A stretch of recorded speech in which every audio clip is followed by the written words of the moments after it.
What's up everybody, Joe Rivera here from pixelweb.com. Today we're going to talk about how to edit your photos for Instagram, your YouTube thumbnails, and your WordPress website. So let me ask you, how do you take your pictures? Well, you probably use your smartphone, or maybe you have a dedicated camera that you use to take pictures, or maybe you saw that video I created about the top 10 websites you could use to get free and amazing pictures for your commercial website or your personal blog. Now before we get started, did you see that video I created about how to upload pictures directly to Instagram from your computer? Check out the video card in the upper right hand corner and a link in the description down below. Now if you own a WordPress powered website, did you know you could feature your Instagram images directly on your site? Check out the video for that one, it's super easy to do.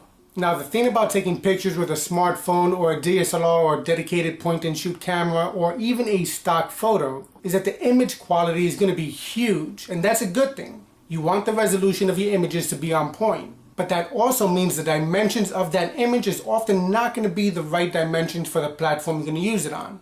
And the file size is going to be huge, and that causes issues when you try to use it on a website. So in this video I'll show you how to edit your images in Photoshop and a free alternative that you could use to effectively edit and resize your images for the platform you're going to use it on. So let's get started.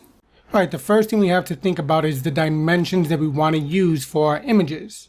Now if you're going to be uploading that photo to Instagram, and this is that video that I told you about in terms of how to upload photos to Instagram from your computer, then you're going to want that image dimension to be 1080 by 1080. Now if you're uploading the photo to be a thumbnail for YouTube, the dimensions you want for that are going to be 1280 by 720. Now for your website, it's going to be specific to the theme that you're using, because every theme handles dimensions of images a little bit differently. So just make sure to check the documentation for your WordPress theme. Alright, so I have a photo over here that we're going to be using as a test photo. Now this is a stock photo that I took, and if you look over here, the size of the photo is 8.35 megabytes. Now that's a large photo. The dimensions of the photo is 7020 by 3163. Now that's definitely out of proportion and way too large for any platform or your website. So I definitely recommend editing this image. Alright, so let's start off with Photoshop first.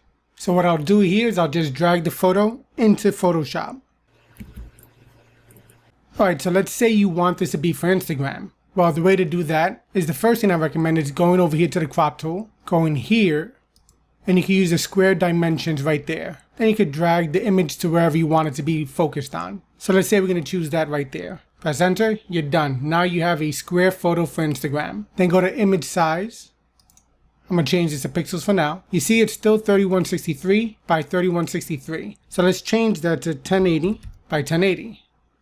Alright, so that looks good. We have a nice square photo that we could use, and it's 1080 by 1080, which is the proper dimension you want to use for Instagram. Now you could do the same thing if you're going to be editing it for a YouTube thumbnail. So let me go back a little bit over here, and now we're back to the original size. Alright, so I'll just go back to the crop tool, and instead of a square, I can use original ratio, and just type out 1280 by 720. And then again, you just shift it over to wherever you want the focal point of the image to be. Then press enter. Then go to image size. And then change this to 1280.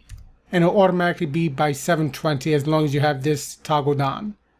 Click OK. And now you have the proper thumbnail size to use for your YouTube videos. And this is the same process you would use when you're editing the photo for your website. Again, just make sure to check the documentation of your site so that way you can get the proper width and height dimensions that your website recommends. Alright, so I'm going to stop here on the Photoshop part, and now I'm going to show you the free alternative, because not everybody has Photoshop. It is the most popular photo editing program for your computer, but it is a premium solution. So now let's take a look at the free option that we could use. So now the next option is a free alternative to Photoshop. Alright, so this is Canva.com.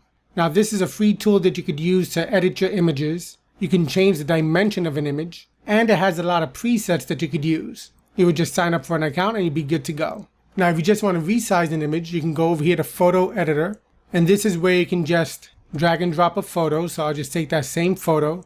Again, remember it's 7020 by 3163. We put it there, and this has a lot of filters you could work with in order to edit your images. Let's say we're going to go with this one. You could adjust the brightness, the contrast, and the saturation. You can crop it, so if you want to have a square image, you could do that. You could resize it, so you could do that over here. And this is good if you're going to be uploading to your website. You just resize it to the exact width and height that your WordPress theme recommends. You can rotate the image, you can flip it. So that's one tool. Now we'll go back. I'll just leave this here. I'm going to log into my dashboard. Again, this is free to use. So see this? This is one of the images I was working on earlier. And this is what I'm going to upload to Instagram. How do you edit your photos? But let me show you how to create an easy design. So with Canva, they have a lot of presets that you could use to make it easier. So let's say we're going to do an Instagram post. And you see over here, when you hover over this, it says 1080 by 1080. Click on it, it opens up a new tab. And they have a bunch of layout options that you could check out, see if there's one that you want. A lot of them are free, and there are some paid ones as well. You could also search from the millions of images they have. Then you could check out the elements section where you can create grids, frames, illustrations, charts, icons, shapes. You have the text section where you can put text on the image itself. You have the background. And then you could upload your images. So let's say we're going to upload the image. You just click on here. It'll open up a Finder window and you select the image. I already have the image I'm going to work with right here. And from here, what we could do is we could resize it like so. And you could adjust the positioning of it to make sure you have the part of the photo that you want to use. So let's say we're going to use that right there. So now let's say we're going to add some text. We'll add a heading. You can put that like that. If you click on it, you can change the font size, you can change the color, you can change the font style to whatever you want. We could add a subheading over here.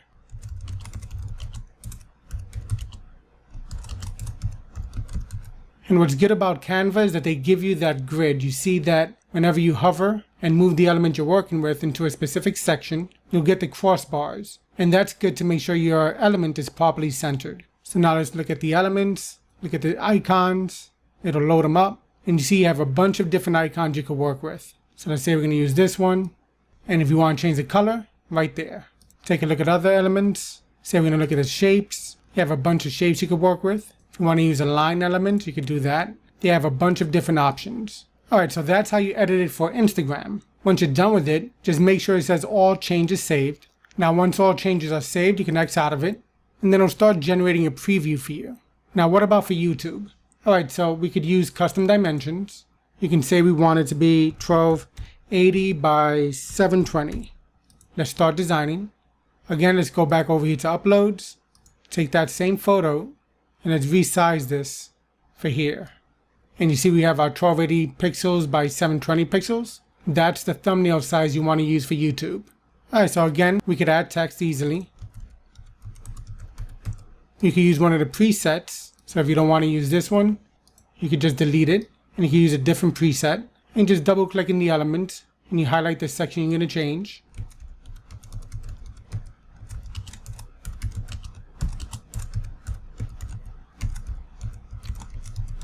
And then you can move it wherever you want. Change the color. Obviously play around with it and make sure you get everything looking the way you want. That's fine for now. You see it's saying it has unsaved changes. So just wait for that to save. And if you want to download the image, you can click on the download link over here. It says PNGs recommended, but if you're going to use it on a website, then I recommend definitely downloading it as a JPEG and just download it. Go back over here to all your designs. You see that it already generated the thumbnail image for our Instagram one. If you want to edit it again later on, you could just click on it. It'll open it up. If you want to download it, you could just download here and it'll end up on your computer. All right, so let's pull that up and see what the image size is. Go back over here. If we look at the properties of this image for the Instagram one, it's about 1 megabyte. The details is 1080 by 1080, so that's perfect. Over here, it's 867 kilobytes. Now that's not a bad file size. It's definitely better than what we had with this one over here, because this one was 8.35 megabytes. That's huge. And it's 7020 by 3163. So that's also too large. Alright, so how can we reduce the file size of these? Now, if you're just going to upload these images to Instagram or to YouTube to be a thumbnail, then these are going to be just fine. But if you're going to use it on your website, one of the biggest things to consider is the page load time. The larger a website page is, the longer it'll take to display in the browser. And people don't like to wait on slow websites. And often the biggest thing on a web page is going to be the images. So you're going to want to reduce this in terms of the file size. So I'll go over here. Let me just reduce this screen so I can have both windows opened. All right, so now I have them side by side. I have my File Explorer over here and I have my browser window over here on the left hand side. So there's a couple of websites that we could use in order to get this done. The first one is going to be tinyjpeg.com. All you have to do, let's say we're going to grab this one because we're going to pretend this is going to be for our website. Notice the file size. The current size of it is 867 kilobytes. Let's drag it over here. It compresses it and it brings the file size down to 172.5 kilobytes. Now that's a huge savings. All right, so this is one website that you could use. Now another website is this one over here. So let's take that same image, drag it in there, and this one reduced the file size from 867.42 to 133.42. So this one actually had more savings in terms of the new size. Now that's great, but both these websites do have a limitation, and that is the maximum size of a file you can upload. This one's a 5 megabyte file, and this is also a 5 megabyte file, but they do state that it's not going to be for long. So if you wanted to use, let's say this original image over here, it's going to say file is too large, and file is too large. So what do you do in that case? If you're not going to be editing the image, then there's another website you could use that will not have that same limitation, and that's jpegmini.com. So you go over here to upload photo. Let's first try out the image that we were testing with the other ones that succeeded. And this one reduced the file size from 867 kilobytes to 201 kilobytes. So it's not as drastic of a savings as the other options, but it's still a huge savings. So this website's a great option if you want to reduce the file size, especially if you're going to be working with images that are very large. So again, we'll try out this image over here, and it had no problem with that image. It reduced it from its original file size, 8,557 kilobytes, down to 4,052 kilobytes. And that's a drastic savings. And then to download the photo, you just click on the link over here.